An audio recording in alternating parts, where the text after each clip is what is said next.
This is Censor Studio, bringing you the latest news on the Middle East war as quickly as possible. Iraqi Kurdish leaders have chosen neutrality in this war, meaning the Kurds cannot participate in the conflict. There are also Kurds in Iran, but even if they were to rise up, without the help of the Iraqi Kurds, they wouldn't be able to make a significant impact, so it seems unlikely that the Kurds will get involved.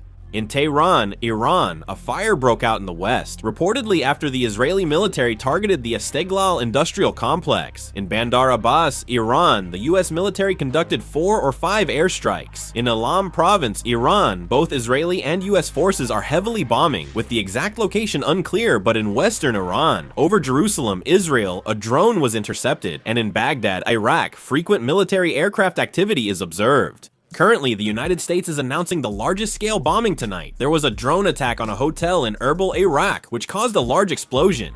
A US military base in Iraq saw black smoke and large flames after an attack by Iranian forces. The air defense system at Balad Air Base was activated, likely in response to a drone attack. Currently, the frequency of attacks by Iran is gradually decreasing. However, since the tension is not completely over, there is still a possibility that the limited air traffic currently operating could be paralyzed at any time.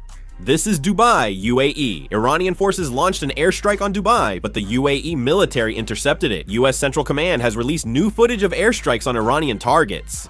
Iran has judged the 12-day war as a strategic mistake and the most one-sided war they have ever fought. They have decided to switch to a Mosaic strategy, granting individual commanders the autonomy to continue attacks even if they lose contact with their superiors. According to Israel's assessment, Azerbaijan is expected to attack Iran in retaliation for the drone attack that occurred earlier this week.